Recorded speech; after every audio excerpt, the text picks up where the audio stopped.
इस वीडियो में अनिरुद्धाचार्य महाराज जी ने अपने भक्तों के लिए एक बहुत अच्छी बात कही है, इसलिए वीडियो को पूरा सुने, स्किप करके मत सुने।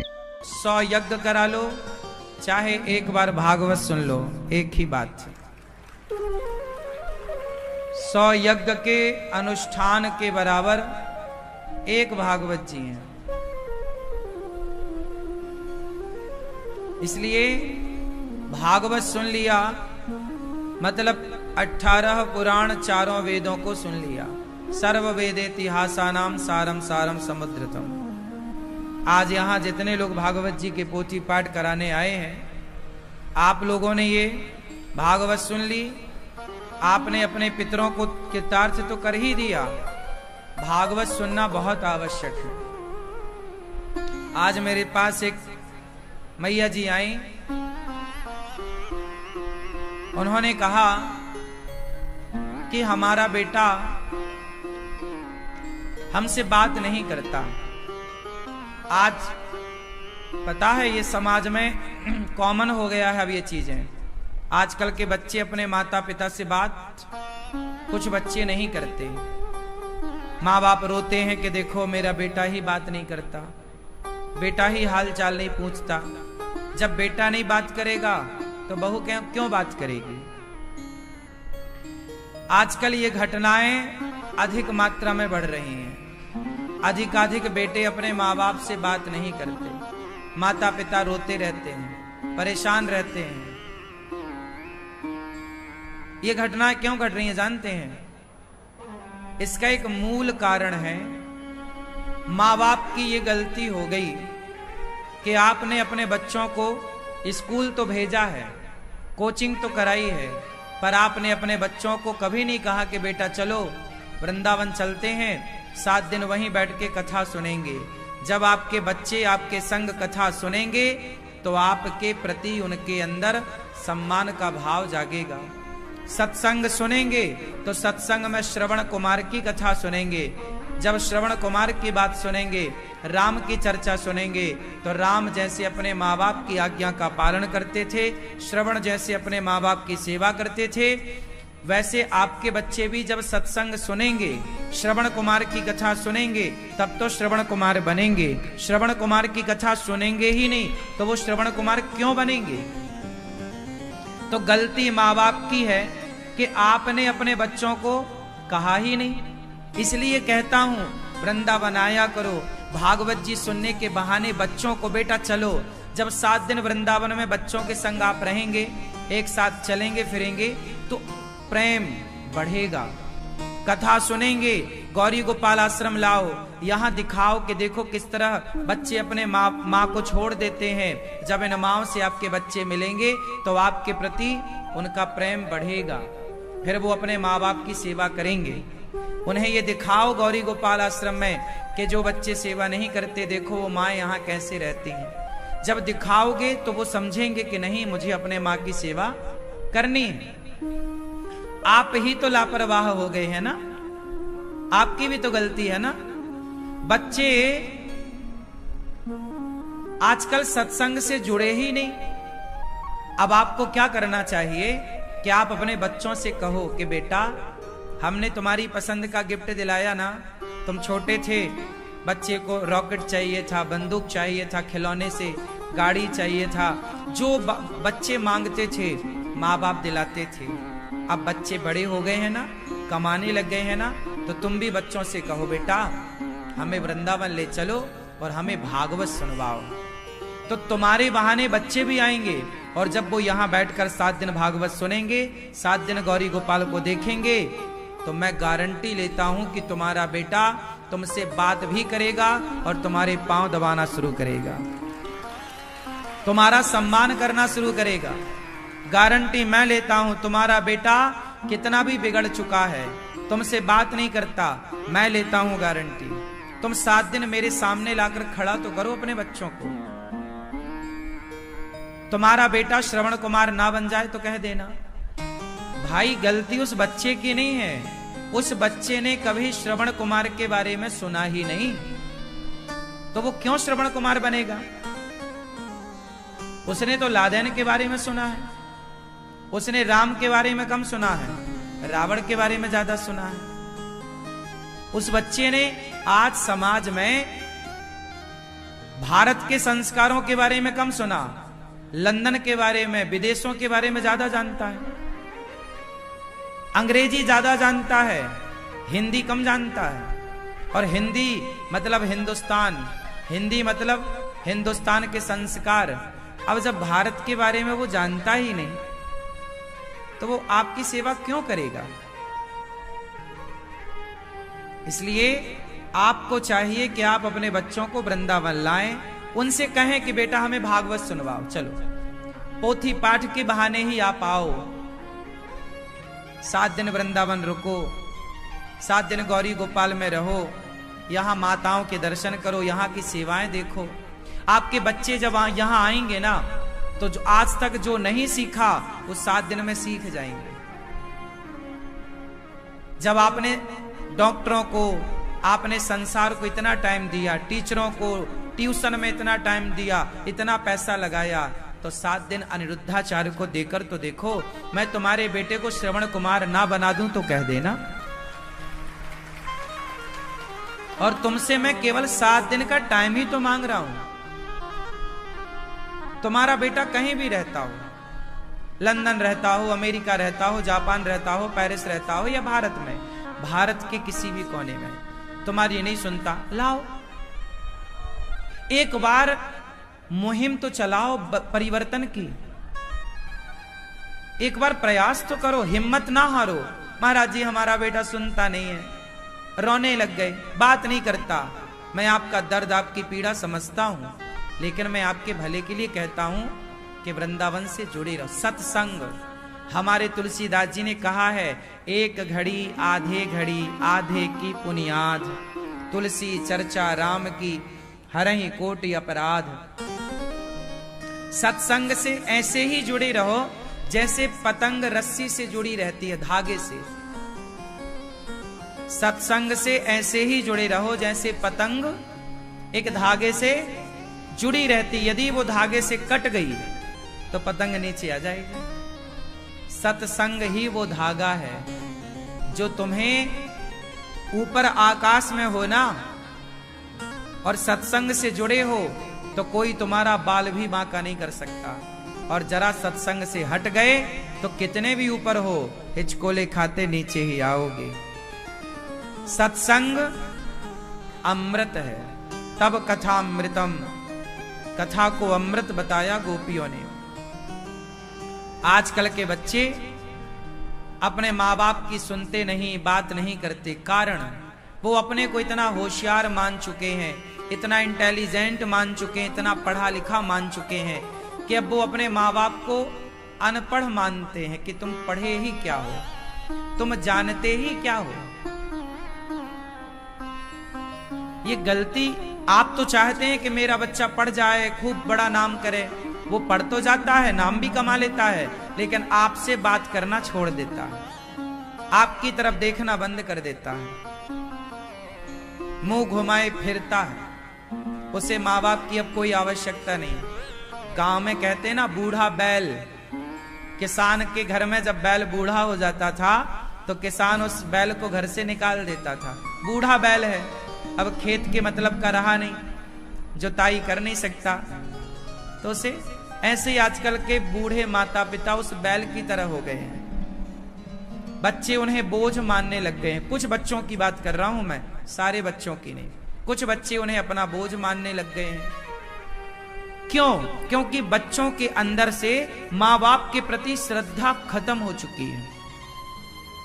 क्या खत्म हो चुकी है? क्या खत्म हो गई है? श्रद्धा। क्यों खत्म हो गई? क्योंकि सत्संग नहीं करते, अच्छी बातें नहीं सुनते।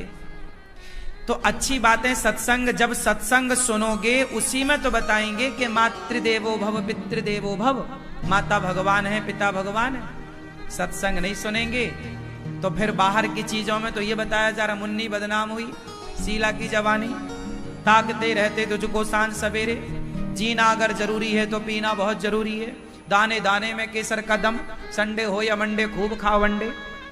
तो आपके बच्चों को बाहर की दुनिया में तो ये सब सिखाया जा रहा है। बाहर की दुनिया में तो आपके बच्चों को ये सब सिखाया जा रहा है। वो तो एक सत्संग है जो ये सिखा रहा है कि बेटा माता पिता भगवान होते हैं, उनकी सेवा करो। अब जिस सत्संग में माँ बाप को भगवान बताया जा रहा है वो सत्संग तो आप अटेंड करते नहीं। तो जब अटेंड ही नहीं करेंगे क्लास तो फिर वो संस्कार आएंगे कहां से? फिर तो आप अपने माँ बाप के दुश्मन हो जाओगे ना। संस्कारहीन व्यक्ति ही तो माँ बाप को दुश्मन मानता है या माँ बाप का दुश्मन बनता है। इसलिए हमें दोनों पहलुओं को देखना चाहिए। क्या सिर्फ बच्चों की गलती है? क्या माँ बाप की गलती नहीं है? तुम अपने बच्चे को सिनेमा दिखाने ले जाते हो, मॉल में घुमाने ले जाते हो, पिक्चरें दिखाने ले जाते हो, शॉपिंग कराने ले जाते हो, तो क्या तुम्हारी जिम्मेदारी नहीं है कि समय निकालकर बच्चों को सत्संग में ले जाओ? अब आपने पूरी तरह से बच्चों को सारी सुविधाएं तो दे दी, सारा माहौल दे दिया, पर सत्संग से वंचित कर दिया। पर सत्संग ही संस्कारों की रीढ़ की हड्डी है। जैसे आपके पूरे शरीर में आपकी रीढ़ की हड्डी बहुत मायने रखती है। बोलो हाँ या ना? आपकी रीढ़ की हड्डी है तो आप खड़े हैं, वरना आप खड़े नहीं हो सकते। उसी तरह संस्कार हैं तो आप खड़े होंगे, वरना संस्कारहीन बच्चा तो अपने माँ बाप को घर से निकाल देता है। इसलिए ये दास अनिरुद्ध इन माओं की सेवा करता है। गौरी गोपाल आश्रम में वृद्ध माएं रहती हैं। मैं माओं के चरण क्यों दबाता हूं? इसलिए कि तुम्हारे बच्चे देखें और सीखें। आपके बच्चे सीखेंगे। हमने कहकर नहीं बताया, हमने करके बताया, ताकि आपके बच्चों को सीखने का मौका मिले। लेकिन फिर भी ना सीखें तो फिर गलती किसकी है? इसलिए कुछ गलतियां आपकी हैं, स्वीकार करो और सुधार करो। आज यदि आप अपने माँ बाप को इग्नोर कर देंगे, नहीं ध्यान देंगे, तो कल आपके बच्चे क्या आपका साथ देंगे? क्या गारंटी है? कौन लिख कर देगा मुझे कि आपके बच्चे आपका साथ देंगे? आपने दिया कि अपने माँ बाप का साथ दिया है तो आपके बच्चे आपका साथ देंगे। लेकिन शर्त वहां भी लागू होगी कि आप अपने माँ बाप का साथ दे रहे हैं, क्या आप अपने बच्चों को संस्कार भी दे रहे हैं? दे रहे हैं तो आपका बच्चा आपका साथ देगा। यदि आप संस्कार नहीं दे रहे हैं, केवल डिग्रियां दे रहे हैं, अच्छे स्कूल में पढ़ा रहे हैं, अच्छी व्यवस्थाएं दे रहे हैं, तो वो बच्चा, कहावत सुनी होगी, चाहे बेटा कितना प्यारा हो उसे सिर पे चढ़ाना ना चाहिए, चाहे बेटी कितनी सुंदर हो उसे घर घर घुमाना ना चाहिए। ये बहुत पहले कह दी गई हैं आप लोगों के लिए बातें। अब मानो ना मानो, हमारे ऋषि मुनियों ने तो भांप लिया था आने वाले समय को, तो सब कुछ कह दिया, लिख दिया। अब आप बहुत होशियार हैं, आपको क्या बताएं। बस मैं इतनी प्रार्थना करता हूं बच्चों से भी और माँ बाप से भी। आज का ये जो समय चल रहा है, ये समय आधुनिक समय चल रहा है। मॉडर्न बनना चाहते हैं आजकल यहां लोग। एक टाइम था कि जब होड़ लगती थी कि मैं भी श्रवण कुमार बनूंगा। एक समय था जब होड़ लगती थी कि मैं भी अपने माता पिता की, 4 बेटा हुआ करते थे ना, तो चारों भाई आपस में लड़ते थे कि नहीं भैया माँ की सेवा में, माँ मेरे पास रहेगी। एक टाइम ऐसा था इस देश में कि भैया बोलता था कि माँ मेरे पास रहेगी, माता पिता की सेवा मैं करूंगा। दूसरा बोलता था भैया तूने तो कर ली, अब थोड़ा मुझे भी माँ बाप की सेवा का मौका दे दे। मतलब एक माँ बाप को 4 बच्चे आपस में कहते थे कि मैं सेवा करूंगा, मैं रखूंगा, मैं उनकी पूरी सेवा करूंगा। और आज ये टाइम है कि एक बेटा कहता है भाई से तू रख ले, वो कहता है यार मैंने तो रख लिया, अब तू रख, मैं रखूं क्या? तो तीसरा कहता है नहीं नहीं मैं क्यों रखूं, मैं तो 1 महीने से रखा हूं, अब तेरा नंबर आ, चल तू रख। एक टाइम वो था कि बच्चे सौभाग्य मानते थे कि मैं माँ की सेवा करता हूं। आजकल के कुछ बच्चे बोझ मानते हैं। ये परिवर्तन आया है। आप कितने भी तरक्की कर गए, 21वीं सदी में प्रवेश कर गए, आपने मंगल ग्रह तक की यात्रा कर ली, आपने चंद्रमा में पांव रख लिया, आपने सैटेलाइट पर कब्जा कर लिया, सैटेलाइट का युग आ गया, आपने ग्रह नक्षत्रों का आकलन कर लिया, आप गैलेक्सी तक पहुंच गए, आकाश गंगाओं को नाप लिया, आकाश गंगाओं को गिन लिया, आप बहुत अंतरिक्ष में आगे बढ़ गए, लेकिन आप विकास तो कर गए, पर विनाश किसका हुआ? संस्कारों का। पहले हम माँ बाप को लेते थे, माँ बाप को लेकर के उनको भगवान की तरह घर में रखते थे। पहले के घर में मंदिर नहीं हुआ करता था। पहले जो पुराने घर होते थे ना, उसमें कोई व्यवस्थित कोई मंदिर नहीं बनाता था व्यक्ति। बात समझ में आई? आजकल नए घर बनते हैं ना, तो एक मंदिर का स्थान होता है ना, ये मंदिर है हमारा, ये बेडरूम है, ये फला है फला। पहले मंदिर नहीं होता था, एक अरवा होता, एक छोटा सा होता था, वहां शालिग्राम होते थे, लोग रखते थे। क्यों? क्योंकि पहले मंदिर की जरूरत ही नहीं थी, क्योंकि पहले तो माता पिता को ही मंदिर माना जाता था, माता पिता को ही मंदिर का भगवान माना जाता था, इसलिए अलग से मंदिर बनाने की जरूरत। ये बात सही है कि गलत है? पहले बताओ, पुराने घरों में कहां पर्टिकुलर एक मंदिर हुआ करता था? नहीं होता था। एक छोटी सी जगह होती थी, लोग वहां रख लेते थे। पहले तुलसी कोट होता था आंगन में ना, एक तुलसी होती थी, वहीं पे लोग जल चढ़ाते थे, वहीं पे शंकर जी या शालिग्राम जी जिसका जो मन था, वहीं एक आंगन होता था सबके घर में, तुलसी का पौधा लगा रहता था और उसी में एक छोटा सा ऐसा बना रहता था, तो दिया भी रख जाए, वहां भी भगवान, वहीं जाके लोग प्रणाम करते थे। होता था भी घर में तो एक छोटी सी जगह, क्योंकि पहले की मानसिकता यही थी कि पहले की स्त्री मंदिर में नहीं अपने पति में भगवान को देखती थी, पहले का बेटा मंदिर में नहीं अपने माँ बाप में भगवान को देखता था, इसलिए पहले मंदिर भी कम थे, पहले मंदिर भी, बोलो, आज मंदिर ज्यादा है। पहले इंसानों में भगवान को देखा जाता था, आज पत्थर में ईश्वर को देखने की होड़ लगी हुई है। इंसानों में यदि आपको ईश्वर नजर आ रहा है, माता में भगवान दिख रहे हैं, पिता में भगवान दिख रहे हैं, तो मंदिर में भी आपको भगवान दिख जाएंगे।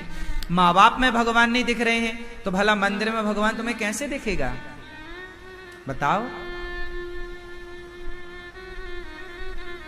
आप इंसानों में तो ईश्वर को देखो।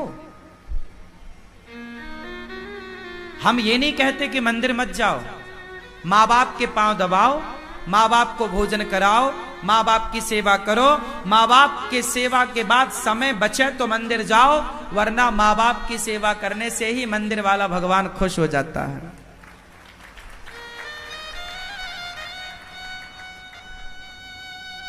भक्त तो समझना पड़ेगा। आज हमने मंगल तक और चांद तक तो चले गए, हमने मंगल में, मंगल ग्रह में जीवन को ढूंढना स्टार्ट कर दिया कि क्या मंगल में जीवन है, लेकिन जीवन के मंगल को समाप्त कर दिया। भाई, विकास होना अच्छा है, होना चाहिए, समय के साथ हमें चलना पड़ेगा, आधुनिकता हमें अपनानी पड़ेगी, आधुनिक बनना पड़ेगा। लेकिन आधुनिक, अब अनिरुद्धाचार्य भी तो आज के हिसाब से जी रहा है, मैं भी तो आधुनिक चीजों का प्रयोग करता हूं, लेकिन इस आधुनिकता में मैं अपने संस्कारों को तो नहीं भूलता ना। तुम एक मां के पांव दबाते होगे, आपका ये भाई गौरी गोपाल आश्रम में 280 वृद्ध माएं हैं, मैं सबके पांव दबाता हूं, सबकी सेवा करता हूं, और आज के आधुनिक युग में रहता हूं। तो क्या आज के युग में सेवा संभव नहीं है? करने का भाव होना चाहिए। अच्छे काम तब भी होते थे, आज भी होते हैं, आगे भी होते रहे। बस अच्छे काम करने वाले लोग घटते जा रहे हैं। बस पहले अच्छा काम करने वाले लोग ज्यादा थे, आज अच्छा काम करने वाले लोग कम हैं। आप लोग ही तो हैं जो गौरी गोपाल आश्रम में सहयोग करते हैं, तो यहां की सेवा चलती है, अखंड रसोई चलती है। आप लोग सेवा बंद कर देंगे, ये सब बंद हो जाएगा। तो आप जैसे लोग हैं धरती पर, तो भी ये धर्म बचा है, तो भी ये संस्कार बचे हैं। आप जैसे लोग ना होते तो कोई धर्म कोई संस्कृति ना होती। इसलिए आप जैसे अच्छे लोगों का इस संसार में होना जरूरी है। आज हम कितने भी आधुनिक हो जाएं, लेकिन बात देखो प्राचीन। आजकल मैं जाता हूं ना, लोग कहते हैं अरे महाराज जी आप पुरानी बातें करते हैं। लोग मेरे से कहते हैं, मैं एक टीवी डिबेट पे गया तो वहां पर एक बुद्धिजीवी व्यक्ति ने कहा आप क्या पुरानी बातें कर रहे हैं, 5000 साल पुरानी बात कर रहे हैं। अरे भाई बच्चों को ये बात बताओ कि इमारत कितनी भी बड़ी हो, कितनी भी ऊंची हो, जितनी आपने बड़े बड़े शहरों में देखा होगा 10 मंजिला बिल्डिंग होती है, 50 मंजिला बिल्डिंग होती है, यहां तक कि बड़े बड़े शहरों में 100 मंजिला बिल्डिंग भी होती हैं। अब आप बताओ आपके घर की नींव कितने गहरे जाती है? 5 फीट नीचे, ज्यादा से ज्यादा 10 फीट नीचे आप बेस तैयार करते हैं ना। अरे भाई जितना ऊपर जाती है बिल्डिंगें, वो बिल्डिंगें उतने बोलो उनका बिल्डिंग यदि 100 माले की बिल्डिंग है तो 100 माले की बिल्डिंग 5 फीट की नींव में नहीं बन सकती ना। 100 माले की बिल्डिंग को हमें 50 फीट नीचे जाना पड़ेगा, नहीं जाना पड़ेगा भाई। जितना नीचे जाएंगे आप उतनी तो आप ऊपर जाने की क्षमता रखेंगे। ये बात सही है कि गलत है? उसी तरह हम 21वीं सदी आज के युग में हैं, तो हम अपने पीछे भी तो जाकर देखें कि हम क्या थे। हम कुछ थे इसलिए तो आज कुछ हैं, हम कुछ थे ही नहीं तो आज क्या होते हम। तो हम कुछ थे।